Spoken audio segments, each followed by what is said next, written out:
Hello student of 4th class. A very good morning to all of you. Students, I am Simran ma'am, your English teacher. In previous class, we have done our grammar topic homonyms. And now in this class, we will start our topic essay. Mahatma Gandhi. Mahatma Gandhi was a great leader of India. Mahatma Gandhi एक बहुत ही महान leader थे India के. He was born on 2nd October 1869. उनका जन्म 2 अक्टूबर 1869 को हुआ था. His father was Karamchand Gandhi and his mother was Putli Bai. उनके फादर का नेम क्या था? करमचंद गांधी एंड मदर का नेम क्या था? Putli Bai. Full name of Gandhi ji was Mohandas Karamchand Gandhi. Gandhi ji का पूरा नेम क्या था? Mohandas Karamchand Gandhi. He went to England for higher education. वह इंग्लैंड गए थे अपनी हायर एजुकेशन के लिए. He become a barrister. He fought for the freedom of India. वह इंडिया की फ्रीडम के लिए लड़े थे. He was sent to jail many times. वह काफ़ी टाइम जेल में भेजे गए थे. His efforts helped India to achieve freedom on 15 अगस्त 1947. उनके एफर्ट से इंडिया ने फ्रीडम अचीव की थी कब? 15 अगस्त 1947. Gandhi ji always followed the path of truth. Gandhi ji हमेशा, पाथ का मतलब क्या होता है? रास्ता. हमेशा सत्य के रास्ते पर चलते हैं. And non violence. For his great contribution in India's freedom movement. उनका काफ़ी सारा कंट्रीब्यूशन रहा है इंडिया को फ्रीडम दिलाने में. And he is called the father of the nation. और इनको क्या कहा जाता है? नेशन का, राष्ट्र का पिता कहा जाता है. Gandhi ji was killed on 30 January 1948. Gandhi ji की डेथ कब हुई थी? 13 जनवरी 1948. His tomb samadhi is at Rajghat at Delhi. इनकी समाधि कहाँ पर है? राजघाट में, दिल्ली में. अच्छा स्टूडेंट्स, ये हमारा फर्स्ट ऐसे था. एंड सेकंड ऐसे हमारा Deepavali. Deepavali is also called the festival of lights. Deepavali को क्या कहते हैं हम? फेस्टिवल लाइट्स कहा जाता है. It is an important festival of India. यह इंडिया के लिए सबसे महत्वपूर्ण फेस्टिवल है. This festival is celebrated in the Hindu month of Kartik. Kartik के मंथ में मनाया जाता है. अक्टूबर और नवंबर में.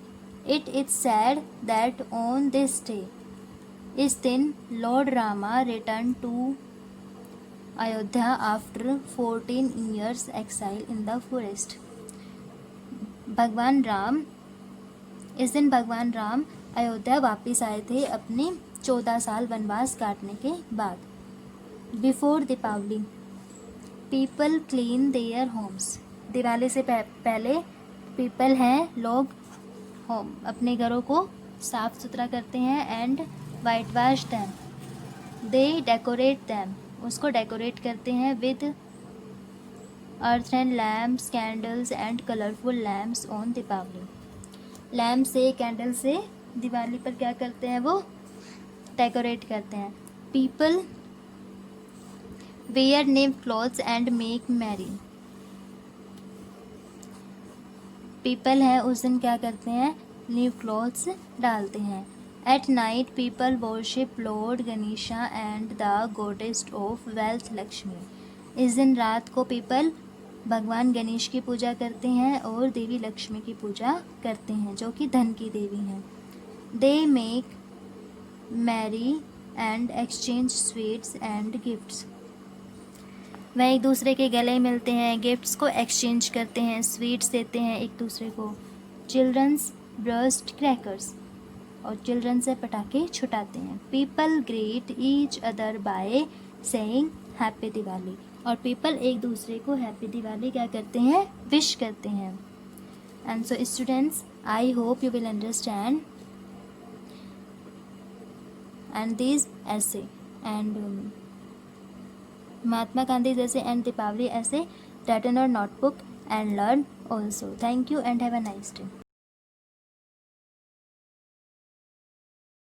A very good morning student, welcome you to online class MLP School Rajpura. Myself Poonam, your computer teacher. Today we are doing multiple choice question and fill up. So student, do very carefully these exercise in fair notebook. Now we are doing MCQ question. MCQ type question, multiple choice question. First है the part of computer which you can touch and see. Computer का वो part जिसे हम touch and सी देख सकते हैं और touch कर सकते हैं, क्या होगा, हार्डवेयर। सेकंड है micro processor is the example of, micro processor example किसका है, हार्डवेयर का। नेक्स्ट है dash is the key long life of computer, कौन सा होता है कंप्यूटर की लॉन्ग लाइफ के लिए क्या यूज़ किया जाता है, कंप्यूटर फैंड। नेक्स्ट है dash software help program to write computer program, तो क्या होगा, programming software help to programmer to write computer program. B exercise is fill in the blank with the suitable words, hardware, physical system, software, microprocessor and primary. First है hardware refer to the dash parts of computer, hardware refer to the physical parts of a computer. Next है dash has very high speed of instruction execution, यहाँ पे आएगा microprocessor, has very high speed of instruction execution. Third है the computer fan is the dash source of cooling for a computer, तो यहाँ पे आएगा primary, the computer fan is the primary source of cooling for a computer. Next है fourth software manage the hardware to work properly, यहाँ पे आएगा hardware, HW stand for hardware.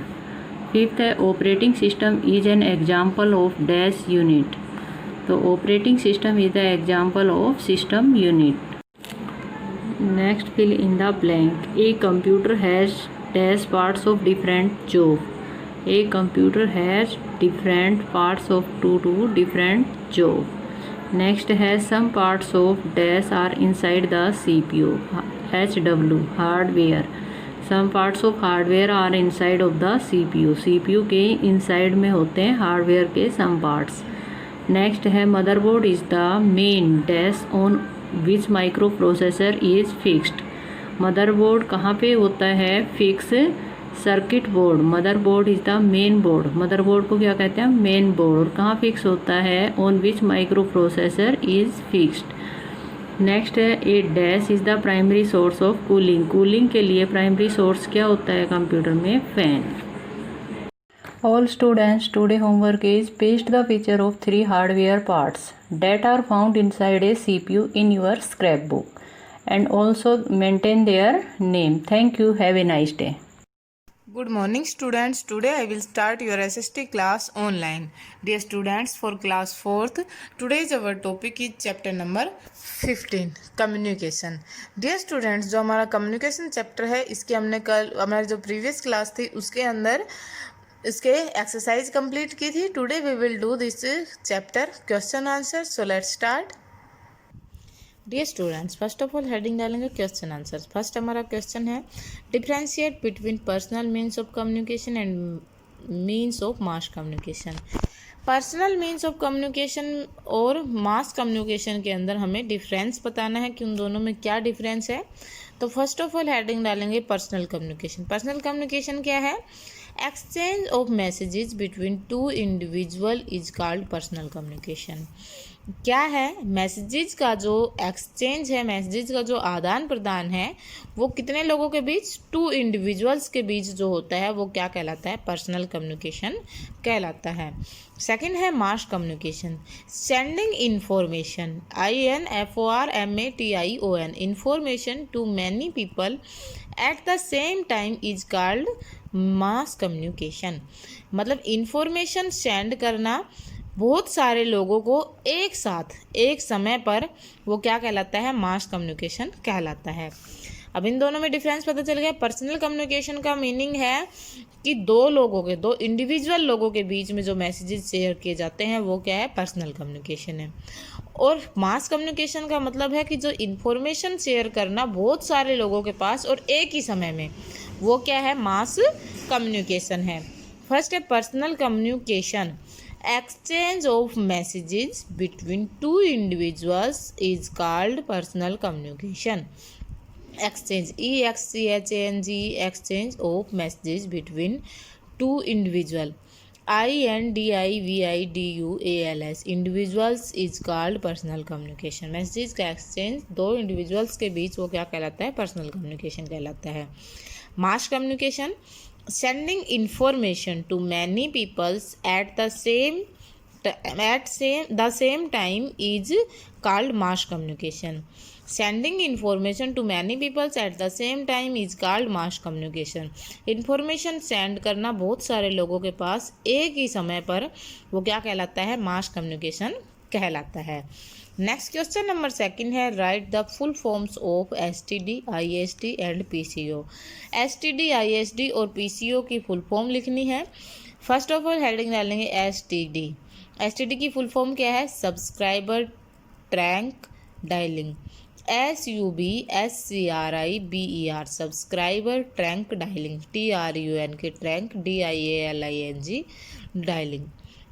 Second है ISD, international subscriber dialing, INTERNATIONAL, international subscriber, SUBSCRIBER, subscriber dialing, DIALING dialing. Third है PCO। PCO क्या होता है? Public call offices, PUBLIC, public call, CALL call, OFFICES offices. So dear students, I hope you understand in these two questions. Question number first क्या है? Difference बताना है mass communication और personal communication में। Personal communication का meaning होता है exchange information, exchange करना मैसेजेस का बिटवीन टू इंडिविजुअल्स, वो क्या कहलाता है? पर्सनल कम्युनिकेशन कहलाता है। मास कम्युनिकेशन होता है sending information to many peoples at the same time is called mass communication. Second question है, फुल फॉर्म्स लिखनी है STD, ISD एंड PCO की। STD की फुल फॉर्म है सब्सक्राइबर ट्रैंक डायलिंग, ISD की है इंटरनेशनल सब्सक्राइबर डायलिंग और PCO की है public call offices.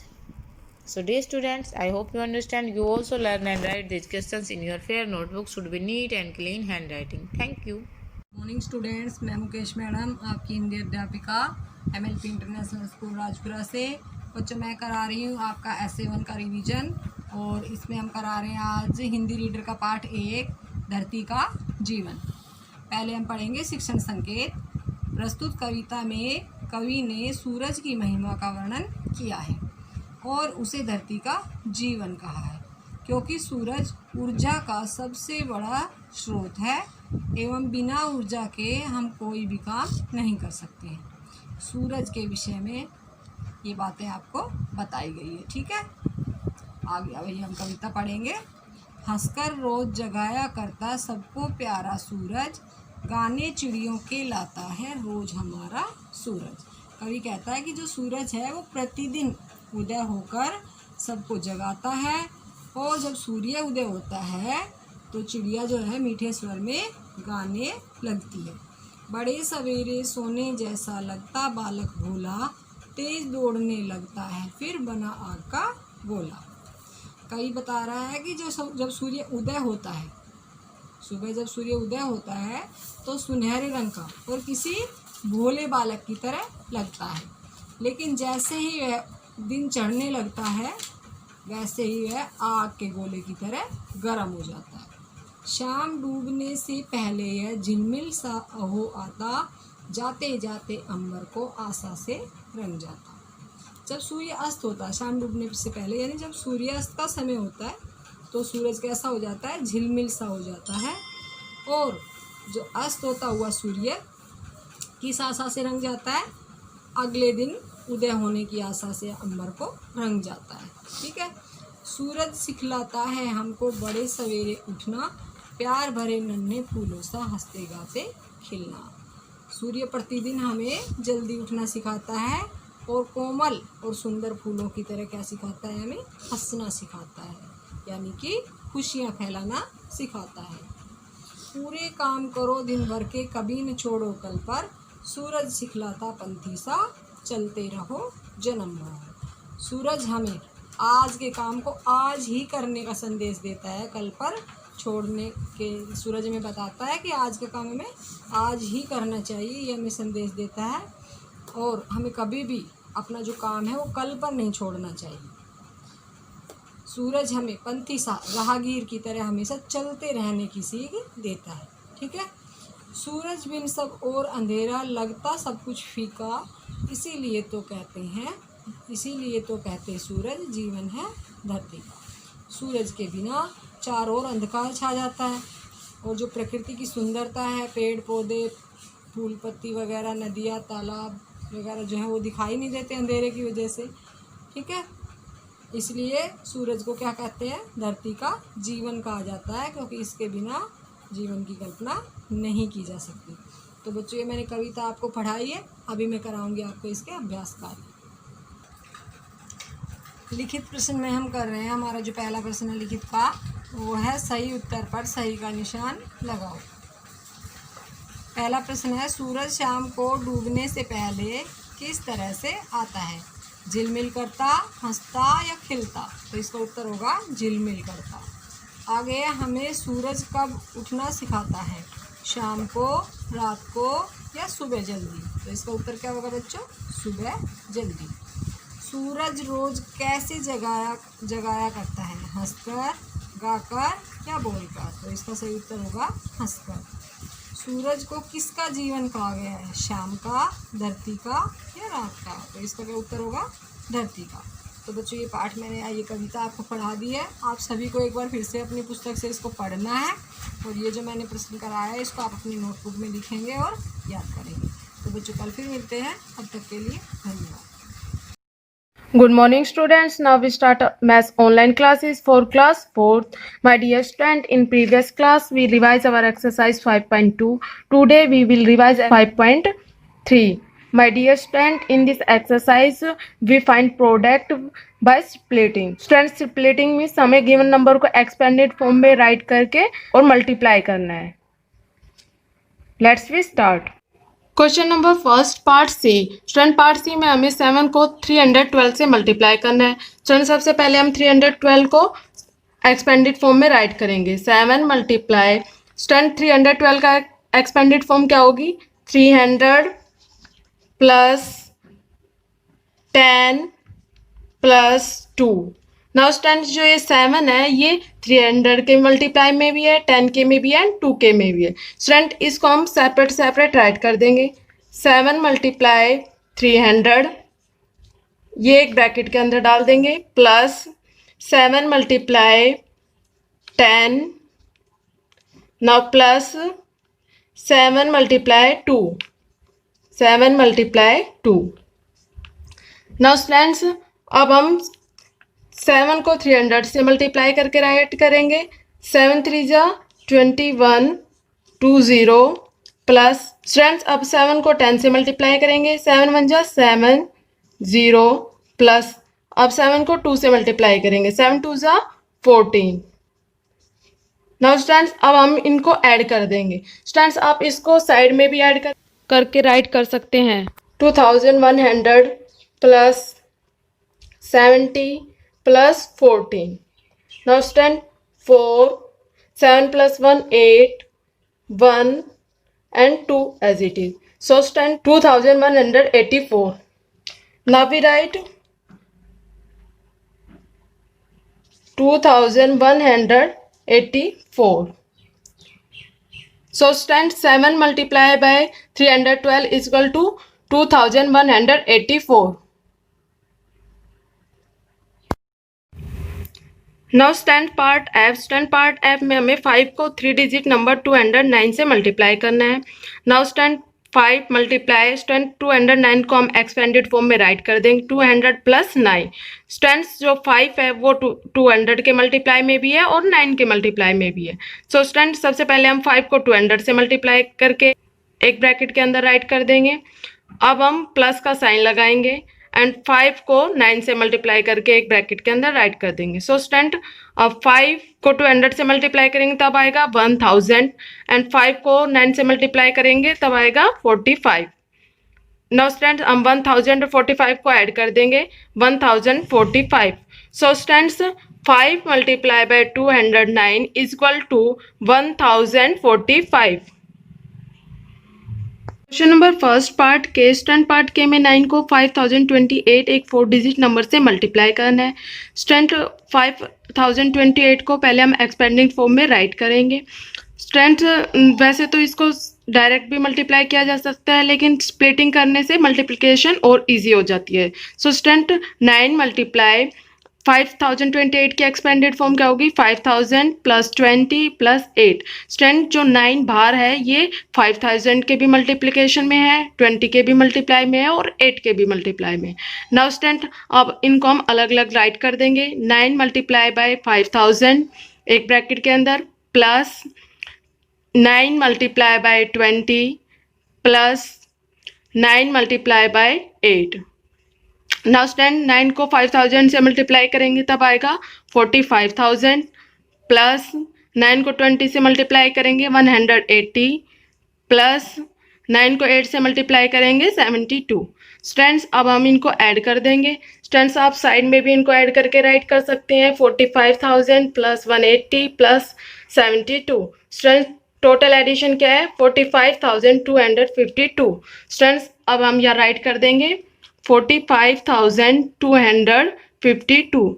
So students 9 multiplied by 5028 is to 45,252.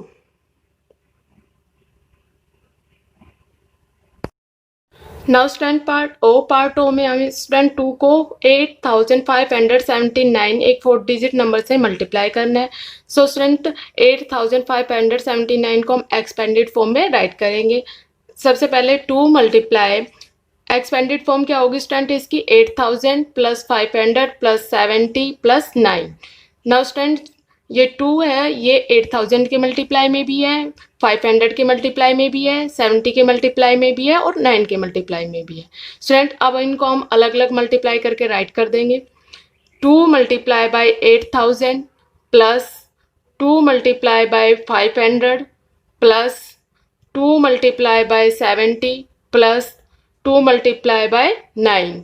So students 2 को 8000 से मल्टीप्लाई किया 16,000 प्लस 2 को 500 से मल्टीप्लाई किया 1000 प्लस 2 को 70 से मल्टीप्लाई किया 140 एंड स्टूडेंट 2 को 9 से मल्टीप्लाई किया 18. नाउ स्टूडेंट्स अब इनको ऐड कर देंगे 16,000 प्लस 1000 17,000 प्लस 140 17,140 प्लस 18 17,158. स्टूडेंट्स आप इनको साइड में डिजिट के नीचे डिजिट राइट करके भी ऐड कर सकते हैं लेकिन ये वर्क स्टूडेंट आपको साइड में करना है. इधर आप फाइनल अपना एडिशन राइट करेंगे. So student 2 multiply by 8579 is equal to 17,158. I think students you understand so you can easily revise your complete exercise 5.3. Students आपको पार्ट ए से लेके पार्ट एच तक सिंगल डिजिट नंबर को 2 या 3 digit number से multiply करना है. Means student आप 2 या 3 डिजिट नंबर को एक्सपेंडेड फॉर्म में राइट करेंगे उसके बाद सिंगल गिवन नंबर से उसे मल्टीप्लाई कर देंगे. और स्टूडेंट पार्ट आई से लेके पार्ट पी तक आपको सिंगल नंबर को 4 डिजिट नंबर से मल्टीप्लाई करना है. स्टूडेंट इसमें आप 4 डिजिट नंबर को एक्सपेंडेड फॉर्म में राइट करेंगे फिर उससे मल्टीप्लाई कर देंगे. Thank you, students. Have a nice day. Hello, good morning students. I Rasmi ma'am, your science teacher from MLP International School Rajpura. Welcome back to our YouTube channel. So students, in 4th class, we will revise chapter number 5th. And today we will revise our remaining questions of this chapter and exercise questions. Okay, so let's we get start. So students, today we will start with the question number 3rd. Okay, so let's we revise. First, third question is, what is the function of fats in the body? Body के अंदर जो fats होते हैं, वसा होती है, उनका function क्या होता है, वो क्या काम करते हैं हमारी बॉडी के अंदर? Answer, fats provide us with energy. जितने भी फैट्स हम लेते हैं अपने फूड के अंदर, तो वो हमें क्या देते हैं? एनर्जी प्रोवाइड करते हैं, ऊर्जा देते हैं. उनसे हमें क्या मिलती है? Energy.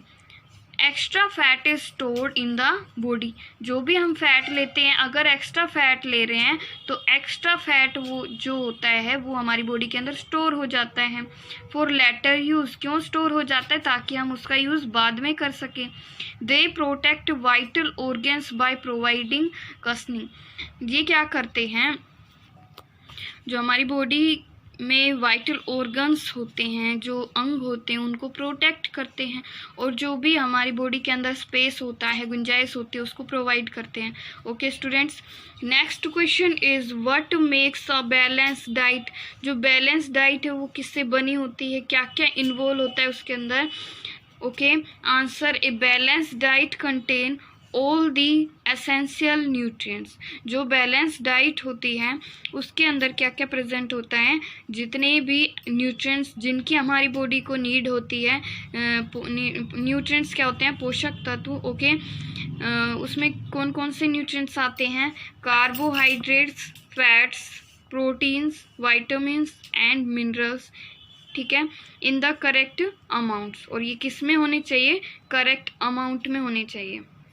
Next question is, how does it helps to include sufficient roughage in the diet? ये कैसे हेल्पफुल है हमारे लिए कि हम sufficient amount में रफेज को अपनी डाइट के अंदर इन्वॉल्व करें? ठीक है, आंसर, इट हेल्प्स. ये किस में हेल्प करता है? अगर हम sufficient amount में अपनी डाइट में रफेज को ऐड करते हैं तो it help other food pass easily through the digestive system.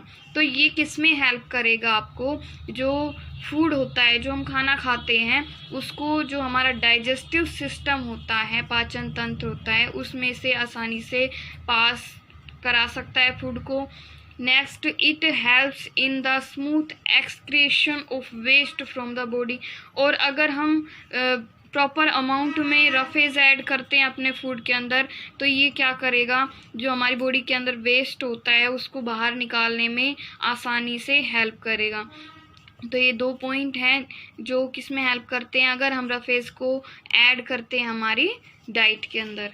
Next question 6th, why should we not have junk food too often? जो जंक फूड होते हैं वो हमें ज़्यादा मात्रा में क्यों नहीं खाने चाहिए?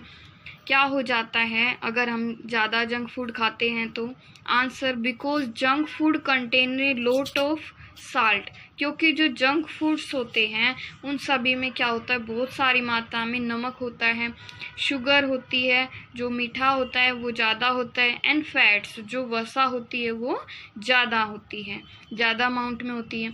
सो we should not have junk food too often. इसलिए जितने भी जंक फूड्स हैं वो हमें ज़्यादा नहीं खाने चाहिए. Okay students, you will learn 3 questions today. Question number 4th, 5th and 6th. Okay, now we will revise question number 1st of exercise. 2 types of carbohydrates we consume. 2 type के carbohydrates जो हम उपभोग करते हैं, जिनका कौन कौन से हैं? Starch and sugar. ये क्या है? Carbohydrates. STARCH starch, sugar SUGAR sugar, Next is our muscles, organ and immune system are made up of mostly of this. जो हमारी मसल्स होती है, ऑर्गन और इम्यून सिस्टम होता है, वो किससे बने होते हैं? प्रोटीन से। PROTEIN, proteins. Next is mineral necessary for the production of the thyroid hormone. जो कौन सा मिनरल है जो थायराइड हार्मोन के प्रोडक्शन में नेसेसरी है? तो कौन सा मिनरल है? Iodine, IODINE, iodine mineral. Next is another term for dietary fiber. Dietary fibre की दूसरी टर्म क्या है? अनदर टर्म क्या है? Roughage, ROUGHAGE, roughage. Next is food preservation method that involves soaking the food in a salt solution.